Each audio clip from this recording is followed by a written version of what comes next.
Hi guys, it's Trevor Tolliver here, and you're listening to the Blue Day podcast.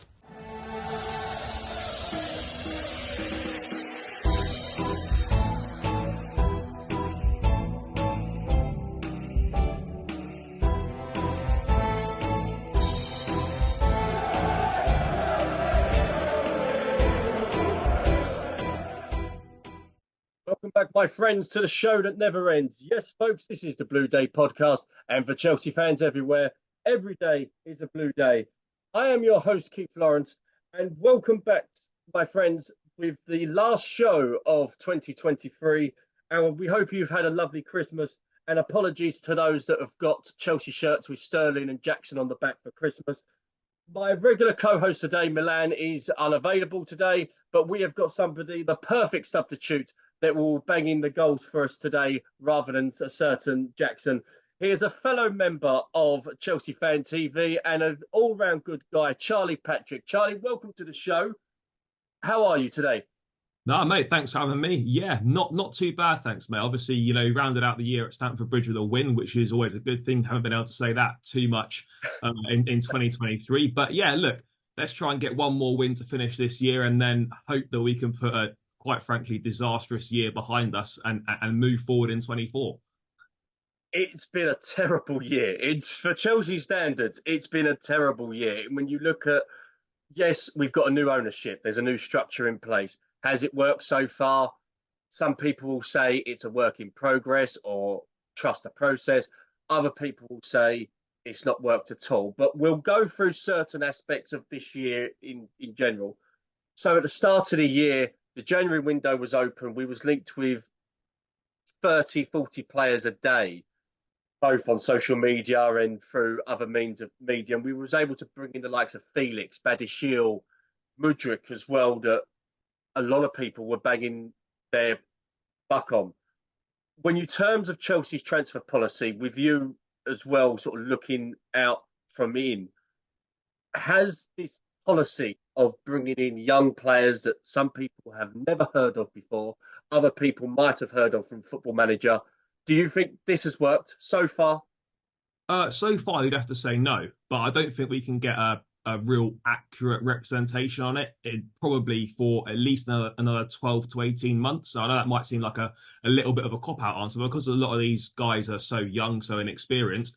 They're gonna develop, and it's not gonna happen straight away. But if you're looking at it right now, you'd have to say right now that this plan so far hasn't worked. Doesn't mean that it won't work, but so far we're struggling. And it's kind of, I don't want to sit here and say it's obvious it wasn't going to, it was going to be like tough to begin with, because I like a lot of Chelsea fans, really enjoyed the business we've done in the transfer windows. It's exciting, probably a good distraction from things that are going on the pitch, but it was good to see that, despite our struggles, we were still able to attract like quality players that a lot of other clubs wanted and were in better positions than us.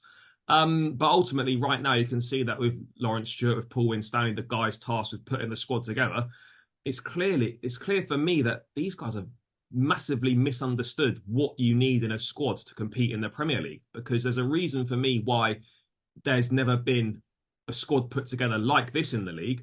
And it's not because there's stupid directors at other football clubs. It's because it doesn't work. Or if it does work, it's going to take 2 to 3 years to see that working. So look, I understand it's frustrating. I get it. The football, the results have been not been acceptable enough. But at the same time, we have to look at what's been put above the manager and above the players and stuff in terms of the structure, and think these guys got it horribly wrong.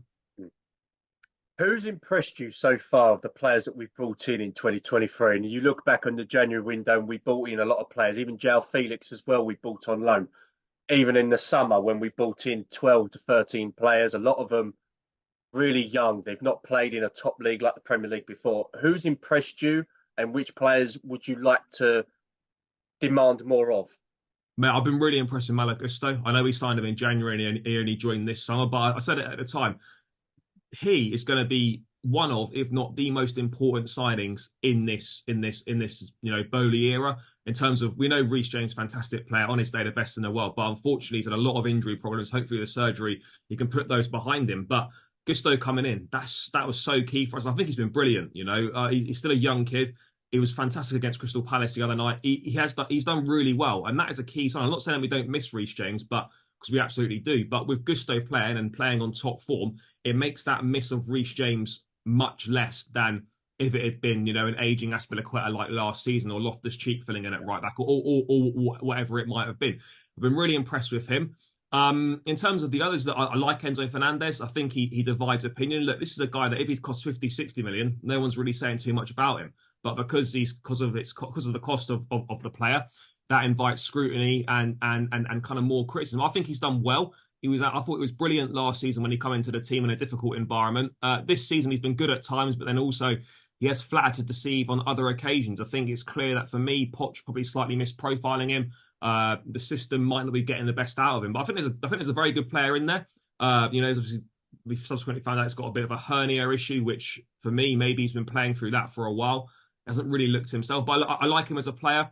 I think obviously Christopher Nkunku is the one that a lot of people are excited about. I think a lot of people within Chelsea have pinned their hopes on him being able to transform the season. I mean, look, we've seen a little bit from him. He looks a cut above the rest. He really does in terms of his quality.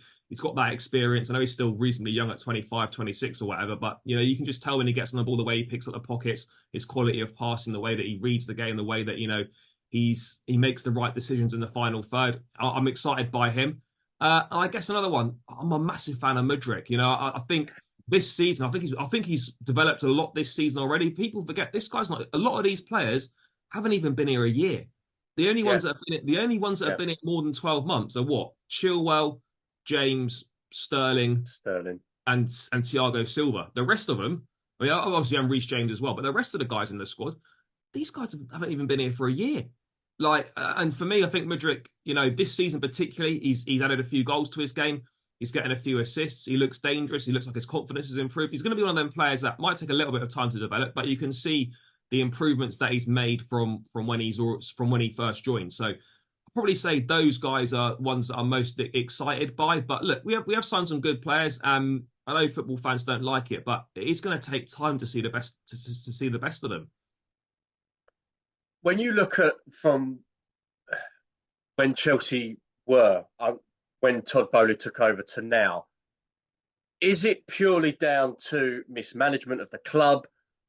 Because there's got to be some sort of blame into how Chelsea how far they've fallen. Is it down to the coaches that they brought in? Is it their fault for the team selection? Is it the players' fault? Is it the board? Who would you say for you going to the bridge pretty much every week, being there front and centre, who would you say is partly to blame or mostly to blame for how Chelsea have been from European champions nearly 3 years ago to where they are now? I think it's got to be a combination of all three. I know people love to have like a scapegoat or a singular thing to blame because it makes them feel a bit better, or it's a bit of a get out. But for me, it's got to be a combination of all those things that you said in terms of. Like, what I would say is that this is not all on the Bowley era administration. I think if you go back to times on the Roman, you could see that the squad needed refreshing. You could see that we needed to recruit, and we didn't do it. So I'm not saying that this was waiting to happen, but I've got for me, there were signs of this happening years ago under Roman, but the trophies kind of papered over that. I said at the time when we won in Porto, right, I was absolutely delighted. But I said at the time, in the long run, that will do more harm than good for this football club, because it allowed people to think that squad was good enough to compete. It allowed people to think that, when in reality, it absolutely wasn't. And we massively overachieved with that group of players. No well-run football club allows key players 2 years in a row to enter into the last 12 months of their contract. Rudiger, Christensen. Yeah. No one allows Mason Mount to at the time to enter the last 12 months of his contract.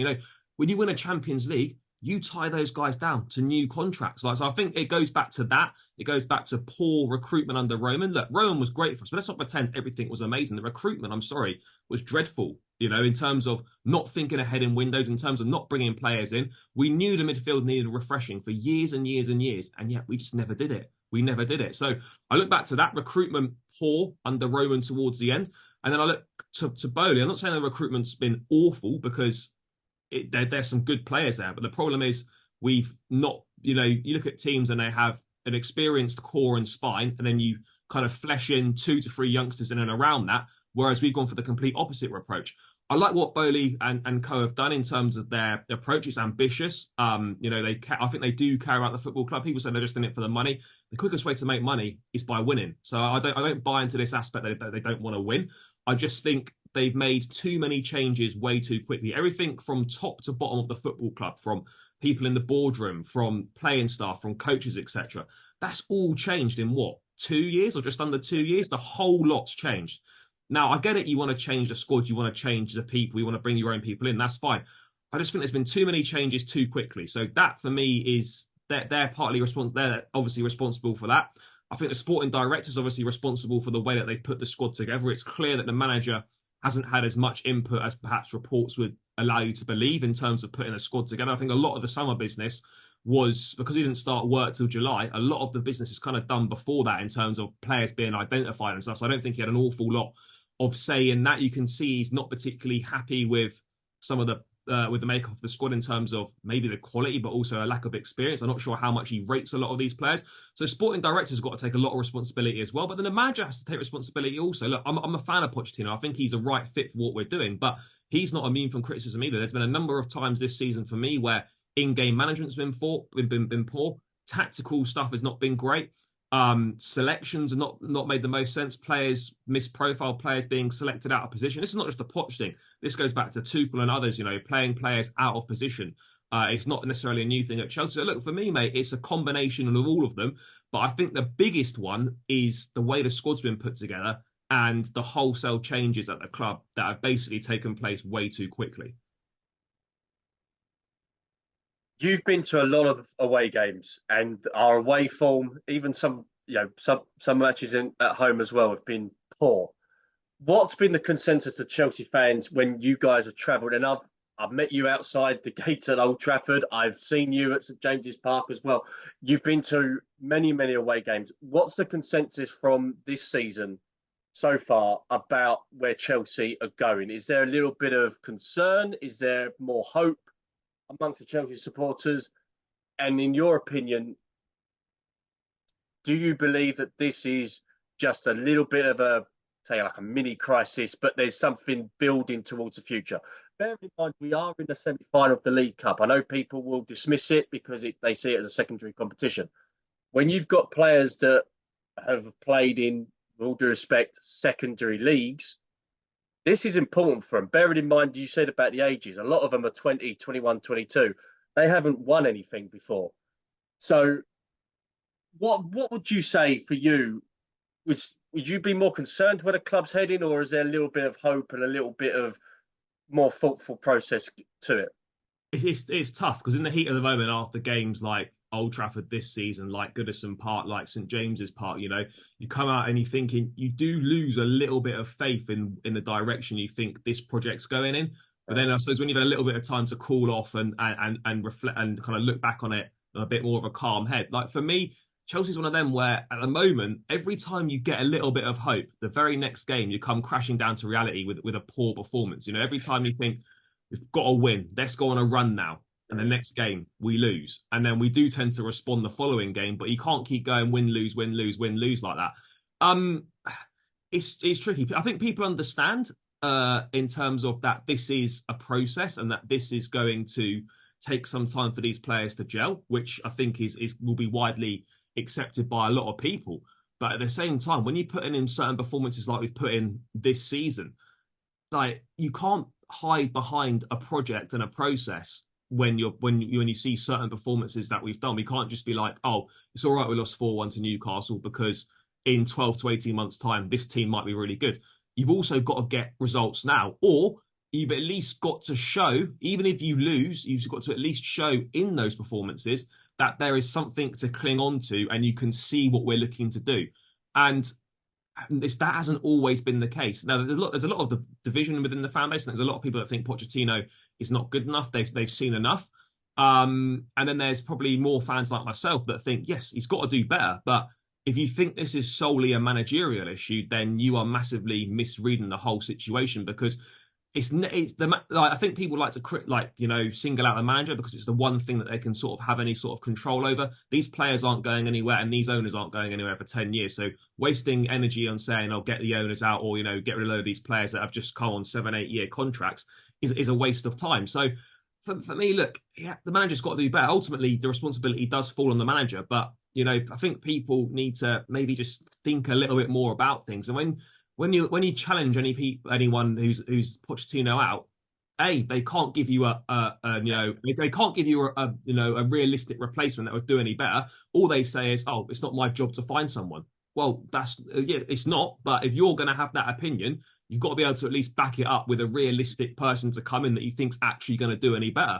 So for me, I'm not saying that we should just blindly keep him if the results are poor and we finish bottom half of the table. I'm absolutely not saying that. But I think as a football club, in whatever way, we have to get to the end of the season with this manager intact, because a change midway through the season, if it were to happen, I think that sets us further back. I don't want to go down the road of another interim. And you think as a manager, you're looking at Chelsea and the start of this project under Bowley and co, and you're thinking, why as a top manager would I want to go to that?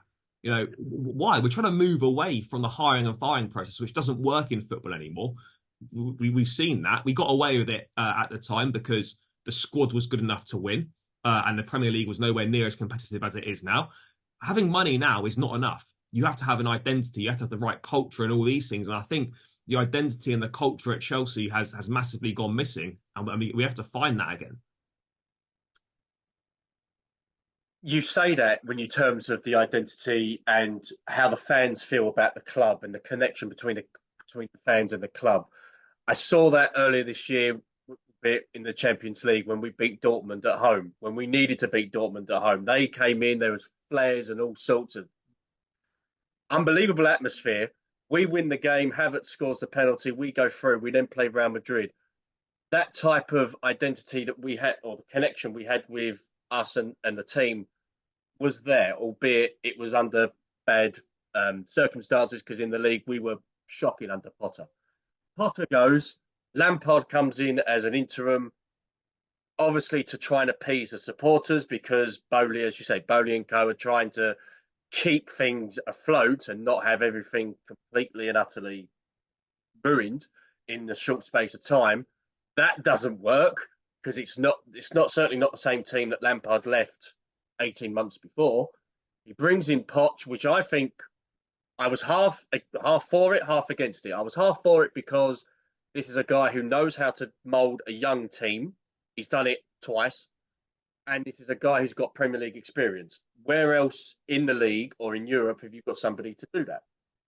I was partly against it, not because of his Tottenham links, but I was thinking, can this guy work with Bowley? Can this guy work under pressure? Because he didn't do it at PSG. I want him to stay. I'm not a Poch out, because as you said, Charlie, who else is there to come in? We've gone through everybody. And with all due respect, he didn't get to come in as an interim anymore. That ship has well sailed. So who else can come in? So club-wise, yeah, it's frustrating. I hate seeing Chelsea lose to Wolves, whereby you're thinking, how the hell can we lose to Wolves and Wolves are struggling? How can we lose to Man United at Old Trafford, and Man United are on the worst form for 35, 40 years, and we made them look like Brazil from the 1970s? Yeah, it is frustrating. But as you said, rightfully so, these players are young, but there's one key thing that's missing. And I partly do blame Bowley and co and the whole process for this. Where's the experience? James is the club captain. He's never on the pitch. We've got Thiago Silva, who's like a fine wine. He has aged so well, and there's talk about he will leave in the summer. He goes. Where's the experience after that? But there isn't, and this is the problem. Like you like and people go on about class of '92. They won loads of stuff with young players. They did, but look at the experienced pros: Schmeichel in goal, Roy Keane, Cantona, Bruce, Pallister. Yeah. Like, do you know what I mean? These guys to help those young kids through difficult moments. You look on the pitch as a young team and you're struggling difficult moments in a game. You're looking around and you're thinking, where am I getting help from my senior pros? Looking at Thiago Silva at the back, and you're looking at Raheem Sterling if he's playing in the forward line. There's nothing, and that's a huge problem. It's a massive problem. And yes, obviously in time, these guys will become more experienced, but there's a reason why young teams, solely a young team, don't tend to win anything or do that well. It's because there's a complete lack of experience and know-how to get you through the tricky moments. A lot of these guys are essentially learning on the job. Look at the makeup of the teams in the league. There's no teams that are doing what we're doing in terms of how the squad's been built. Every team's got talented youngsters in there, but they're surrounded by experienced professionals.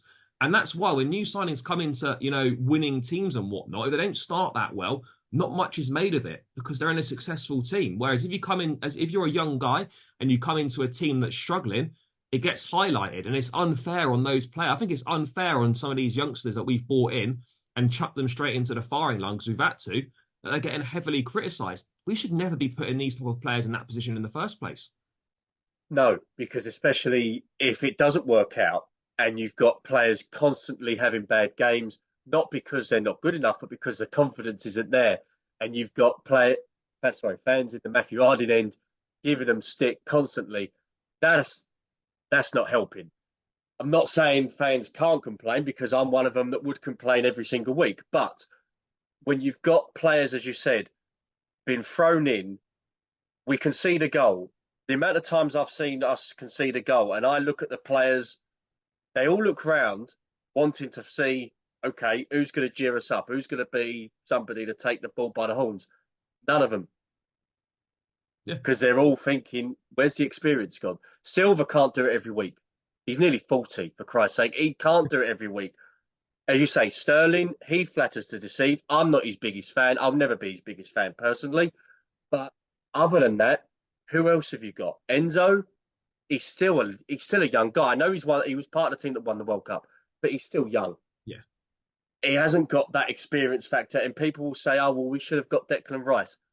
Because of the Mason Mount fiasco, Rice was never going to come to us after that. I also think on Rice, like generally, if Chelsea legitimately wanted Declan Rice, we would have got him. Because like that in terms of what we would have got him under Frank. We would have got him. If Rice wanted to come to Chelsea and Chelsea genuinely wanted Rice, we would have signed him. Because you've seen how we've moved in the market. If we want a player, 9 times out of 10, we generally get them. I think another problem we've got is that to go with the lack of experience thing and chucking players straight into the deep end. Another issue we've had is that, if we're being perfectly honest, we've massively overpaid for a lot of these players. I don't believe that we've signed bad players. I don't think there's such thing as bad players, but I think there's such thing as bad prices, and I think we've massively overpaid for a lot of these players. And with those fees comes expectation. I think a lot of these guys have come from being sort of shining lights in their respective teams in lesser leagues, where they've not come in for criticism, and they're coming into a Chelsea team which is massively struggling for big money, not hitting the ground straight away, which is normal. And they can't deal with the expectation and the pressure. So I don't think it's helped the fact that, we'll be honest, we've massively overpaid for pretty much all our signings. Yeah, you'd have to say, even when you bring in the likes of Mudryk, who played less than 50 professional games, and we bring him in for 80 million. Did we bring him in for 80 million to outbid on Arsenal, who were top of the league by then and wanted him? Maybe. We'll have to ask the guys behind recruitment. Did we overly spend on Enzo? Maybe. Did we overspend on Caicedo? Maybe. Lavia? Maybe. But this is the thing. Chelsea, we've always overspent on players. We've spent on Sean Wright-Phillips many years ago. We overspent on him. So it's always been Chelsea ever for the last 20 years. The difference is now we had a spine in place that was there as a core for the next 5-10 years, and we could overspend on players because, as you say, if they had one bad season, like Drogba in his first season to an extent, there's always the next season. There's always a season after because you've got other players that come in. But you also had in Drogba's first season, which he openly struggled. I remember he got booed at times by he did, fan base. But around him, you had people like Frank Lampard having a season where he was second in the Ballon d'Or. So, like, yes. Do you know what I mean? Like, you had it didn't matter as much because you had other people carrying the team, and you had a team that was one of the best in the world. So, if you're a young player coming in and struggling, it didn't really matter that much because the senior players around you were doing the business.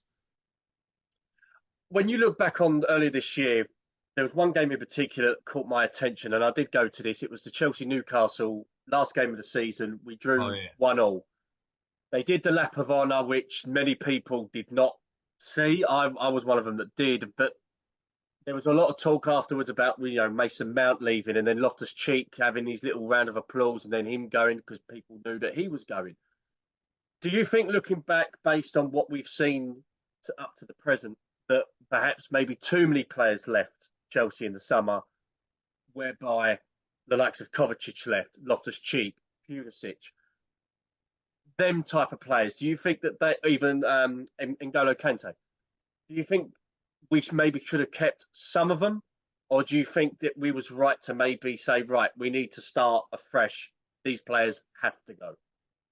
I'm kind of in the middle. I think these players did have to go because I think we were well overdue a squad refresh. I think we all knew that.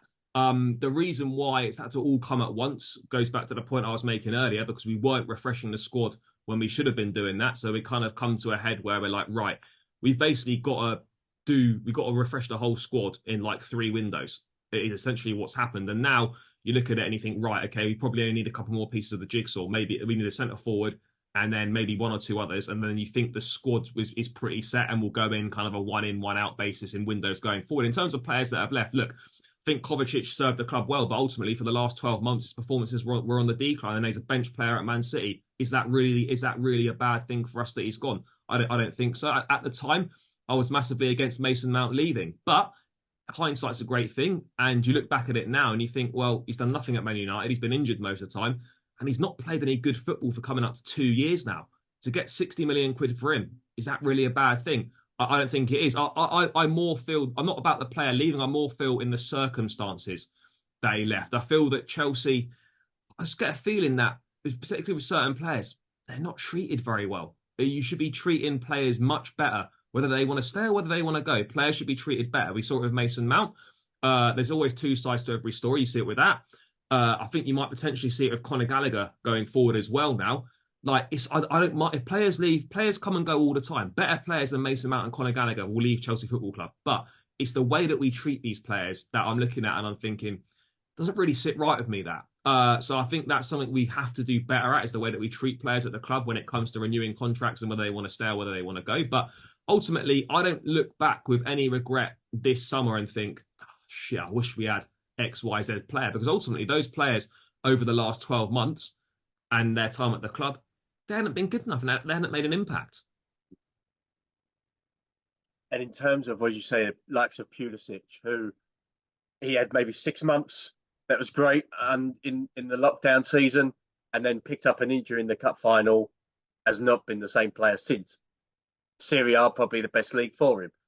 But experience-wise, yeah, I think Chelsea is lacking that a little bit in terms of the team, but it will come, especially if you keep players like Badiashile, Colwell as well. I mean, Levi Colwell's come in. He had a great season last season. He's come in. He's a young lad. People still need to remember that. He's playing out of position, for Christ's sake. He's not a left back. A blind man can see he's not a left back, but he continuously persists to play there. And I just feel that Chelsea do need, even when you look at likes of Chilwell and James, something I think for 2024 needs to be done about them too, because they've not had a full fit season for over 2 years, even under Tuchel. And that is a concern. Do you feel a little bit of, in terms of the injuries as well? Because we've had a lot. I've never known Chelsea over the last couple of years to have so many injuries, whether they're short or long term. I've never known it. Under Roman, it was all sort of under the carpet. If somebody was out for 6 weeks, it didn't matter. Lampard was out for a while. It didn't matter. Terry was out. It didn't matter. Now we're getting over 6 players a week injured. And I think you put it on X, I believe. I think it was even before the Palace game. We could have had a whole squad that's injured, fit, available for Palace, but they're all injured. Yeah, look, injuries are part and parcel of football. Everyone likes to moan about injuries, but I would say that, like, for Chelsea specifically, like, to have 9 to 12 players out every single week since the start of the season is ridiculous. And when you're a young side, trying to build continuity, and you're having to constantly chop and change the lineup every single week. That is not conducive to building a team unit and building cohesion when the players are changing, when the team's changing every week.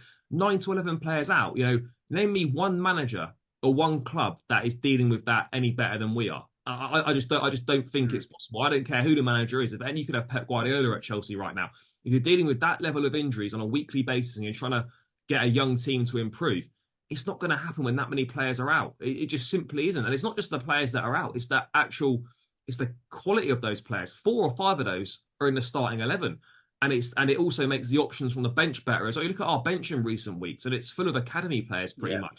I'm no disrespect to them, because Cobham produces some fantastic players. But when you're in a moment, you're thinking, right, I need something from the bench, and you look to it, there's nothing there to try and make a difference. So yeah, the injuries have been a big problem. It's something we have to get to the bottom of. And this is not just a thing under Poch. This was happening under Tuchel as well. People like to blame medical departments. There's an entirely different medical department when Tuchel was here. We still had loads of injuries. It's a different medical department now. We still have loads of injuries. As you say, you pick up injuries in football, but every time a Chelsea player gets injured, it seems to be 6 to 8 weeks absolute minimum. Yeah. And then, when you think they're about to come back, it's like, I've had a setback, and it's like they're missing for like another 4 months. Like Chukwuemeka is a prime example. Injured, second game of the season against West Ham. Original prognosis, he'll be out for 6 weeks max. The guy's not been seen since August, and it's almost January now. What's happened to him? And you don't get any updates. I get it. You might not want to put time frames on injuries, because then you open yourself up to a little bit of criticism. It's like, he said he'd be back on X date, and he's not. But at the same time, I like it. They put out the injury reports before each game, fine. But it doesn't really tell you anything in terms of, it just tells you those players are out. But it gives you no idea when they're coming back. I mean, Chalobah, another one. I'm not saying he's not injured, or I'm not buying into that conspiracy. But the guy got injured in pre-season. He's going to be out for a month. It's nearly January. Like, we haven't seen him in a squad once. I've heard from a couple of sources he ain't injured. It's a weird one. It goes back to my point as well, about how we treat players. It's like, that's poor. It is poor. But look, the injuries are a massive problem. I don't know whether it's the training we're doing on the pitches. I don't know whether it's the stuff we're doing in the gym. Are we doing enough conditioning work? Are we doing too much gym work? Is the recovery process wrong from injuries? Look, you can blame the medical department if players come back from injury and they get re-injured again pretty quickly. Because I refuse to believe that we have signed a squad of injury-prone players. I just don't believe that. So there's something fundamentally wrong. No, I think there's something fundamentally wrong that we're doing within our training process, whether it's gym, whether it's on the pitch, whether it's the conditioning or whatever it is. It's a collective responsibility for me, for all parts of everyone at the training ground. But it has to be solved, because we cannot carry on like this. I'm going to try and end on a positive note, as it's the last one of 2023. Charlie, you've been to many grounds, especially for this year, and I've seen you in some of them, especially from last year. What's been the best away ground or / away performance you've seen from Chelsea this season? Or what's been some of the best games that you've seen Chelsea in 2023? I know there hasn't been many, but there's got to be some little gems that have come out, sort of that you could maybe come out of the hat. I'll tell you what, mate. It was earlier this season, but you can't get, I think, one of the best games of the year, and admittedly there's not many to choose from, the 4-1 at Spurs back in whenever it was, maybe November or October, if it was that long ago. Going into that game, it was like, we have to win this game. Spurs were flying, and we turned up and we won 4-1. Yes, it was down to 9 men or whatever, but I don't think anyone expected that. It was a ridiculous game to just be in the ground there, the atmosphere in the away end. It was unbelievable. I'll probably pick that as the best away game in terms of, what actually happened in the match. In terms of grounds to visit, I think St James's Park is unbelievable to go to. It's amazing. I know we've been crap there in the last couple of seasons, but in terms of just a stadium to visit, how much the people live and breathe football up in Newcastle, it's an amazing place to go. Other away performances, do you know what, mate? There's not that many positive ones. Mate, I'm struggling to think of what other ones we had. I mean, I don't know if you were there last season when we beat Leicester away when we won 3-1. I was there for that one. That was a good one. That was quite good as well, to be fair. The away end was decent there. But to be honest, man, I'm struggling to think of many others. You look at it and you're thinking, we haven't won that many. I'd say Man U away last season when we got spanked. That was a nightmare. That was a very bad. That was awful. But do you know what? despite getting absolutely hammered, the away end was pretty good that night. Yeah, no, in terms of atmosphere and Chelsea, chanting for 90 minutes, yeah, they did. We certainly did that. Even when we scored the consolation, people were going nuts about it. You're like, Yeah, is this how far we've fallen? But in terms of atmosphere, I mean, Chelsea's away support for it is good. decades has always been good.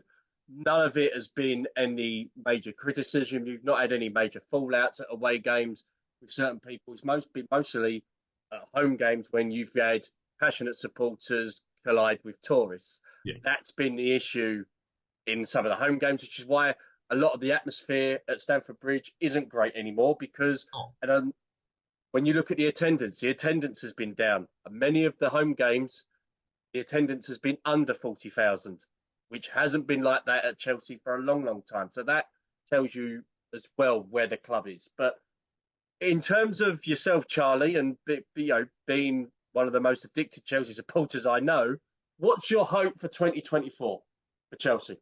Just to be better. I mean, I'm not asking for too much. Just be better. Maybe win a trophy, as you touched on earlier in the show. Like the Carabao Cup is massively important for us.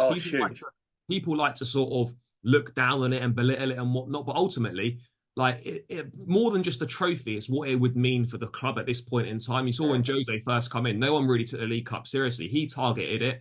First trophy as a manager in England, first trophy for this group of players to win, and it gives you that mentality. So for me, it'd be a first trophy for this ownership, a first trophy in England for Poch, and a first trophy for this group of players, which shows as a group, do you know what? We can win as a group. And the momentum and what that gives you. So for me, I think we have to be targeting the Carabao Cup. No disrespect to Middlesbrough, we should be beating them over 2 legs, and then the final's the final. Anything can happen. But for 2024, I just think, continuity, keep doing, get better, basically. I know that sounds easy to say that, but we've got to improve. Add a trophy in the bag. I think we can win this Carabao Cup. And then kind of just see where the year takes us. But I don't have massive expectations. A trophy in the Carabao Cup, fantastic. And then look, just keep building, basically. Bit more consistency, bit more of an identity, bit more of a style of play on a more consistent basis. Because we have seen it at times in terms of Man City, in terms of Tottenham and whatnot, Arsenal for 80 odd minutes.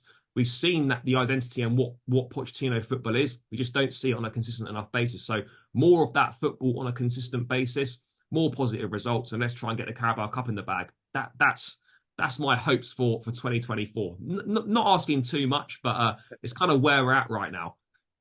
You looking forward to Luton? No, not really, because at the start of the season, it would have been like, yeah, Luton, easy game, in terms of, we beat them at home, obviously. Mate, Luton away last few weeks have become quite a tough one. You see them getting a point against Liverpool. You see them running Arsenal very close. City struggled to beat City, struggled to get a result there. They just got over the line. They beat Newcastle there. Mate, this is not an easy one now. You suddenly look at Luton away and you're thinking, Luton away, 12:30 on a Saturday. Looking at it and you think, with this Chelsea team, you think it's got loss written all over it. But we've got to believe, but it's going to be much tougher than I think any of us will expect it to be.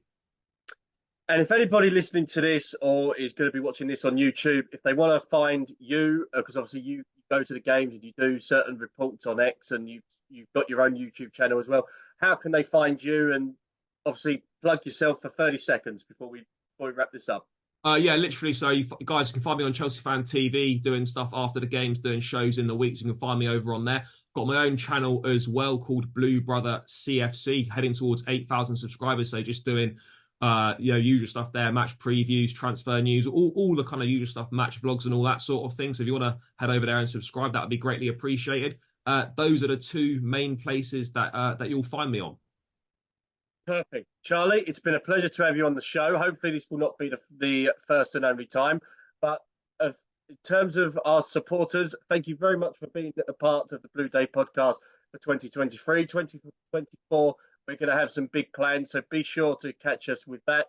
But all I will say is you guys have a lovely, happy new year. Keep supporting Chelsea. Keep the blue flag flying. Stay safe, folks, and carefree.